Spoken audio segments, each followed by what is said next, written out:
Selamat berjumpa Bapak, Ibu, Saudara-saudari, para pengikut setia Sampan. Kembali saya Pater Domikevi SVD menyapa Anda melalui renungan harian. Harapannya adalah semoga kita semua selalu dilindungi dan diberkati Tuhan. Saudara-saudari terkasih, satu hal yang tersulit bekerja sebagai seorang biarawati adalah ketika kita sudah terikat dengan suatu tempat tertentu, biasanya agak sulit, berat untuk dipindahkan.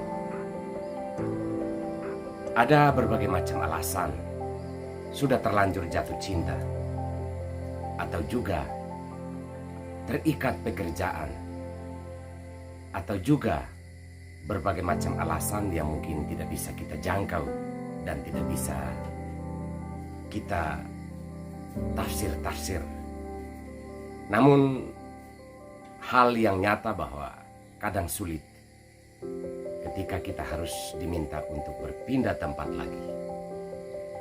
Saudara-saudari terkasih, sebenarnya tidak sulit juga kalau memang benar-benar kita menyadari misi atau panggilan kita itu untuk apa, sehingga kita tidak mengikatkan diri pada tempat tertentu atau merasa nyaman dengan orang, manusia, atau tempat itu. Karena kita sudah tahu bahwa sebagai seorang utusan atau misionaris, kita sebenarnya bisa ditempatkan dimanapun. Prinsipnya bahwa Tuhan tahu dimanapun mungkin itu sesuai dengan apa yang harus kita lakukan. Saudara-saudari terkasih, hari ini sabda Tuhan mengajak kita untuk menyadari bahwa kabar gembira Injil harus diwartakan dimanapun. Oleh karena itu penegasannya adalah kita tidak boleh mengikat kabar gembira itu pada suatu tempat atau pada manusia tertentu. Karena Injil itu harus dirasakan di seluruh dunia sejauh seorang utusan itu bisa menjangkaunya, entah tempat ataupun manusia. Dalam Injil hari ini kita mendengar bahwa Yesus setelah berangkat dari Kapernaum, ia berjumpa dengan ibu mertua Simon Petrus yang sakit demam dan ia disembuhkan. Setelah itu banyak orang membawa orang-orang sakit dan kerasukan setan kepadanya, lalu mereka juga turut disembuhkan. Yang menarik adalah ketika banyak orang ingin menahan Yesus, sumber Injil itu di tempat itu, tetapi Yesus mengatakan bahwa juga di kota-kota lain Injil harus diwartakan. Di sini kita belajar dari Yesus, seorang utusan sejati yang tidak terikat oleh popularitas, tidak terikat oleh penerimaan di suatu tempat, tetapi dia merasa bahwa Injil pun harus diwartakan di tempat-tempat lain. Maka Yesus membebaskan diri dari berbagai macam keterikatan pada tempat atau manusia atau pada popularitas yang sudah terlanjur terbangun di tempat itu.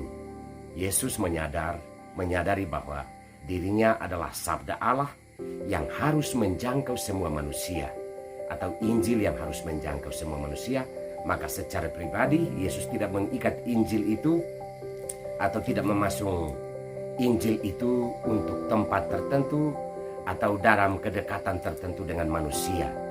Ia menegaskan bahwa Injil harus sampai ke semua tempat. Saudara-saudari terkasih, ketika dibaptis kita semua sudah mengambil bagian dalam tugas pewartaan Injil itu. Oleh karena itu Injil itu tidak bisa kita ikat dalam keluarga kita saja, dalam tempat atau lingkungan kita saja, tetapi Injil itu harus menjangkau semua orang. Kasih yang sudah terbangun dalam tempat dan dengan orang tertentu harus juga sampai kepada orang lain. Sehingga sangat wajarlah Kalau sabda Tuhan mengajak kita untuk membawa kabar gembira Injil itu keluar dari agama kita, keluar dari keluarga atau hubungan darah kita, keluar dari tempat-tempat di mana kita merasa diterima dan disanjung, karena di tempat lain pun Injil harus sampai. Kita mohonkan kekuatan dan rahmat dari Allah. Terima kasih Tuhan untuk Injil kebenaran yang sampai kepada kami pada hari ini. Kuatkanlah kami untuk menjadi pewarta Injil-Mu kepada siapapun dan dimanapun. Bantulah kami dengan kuat Roh Kudus-Mu. Berkatilah hidup kami hari ini dan semua orang yang sangat membutuhkan pertolongan-Mu, mereka yang sakit dan mereka yang memikul beban berat. Demi nama Bapa dan Putra dan Roh Kudus. Amin.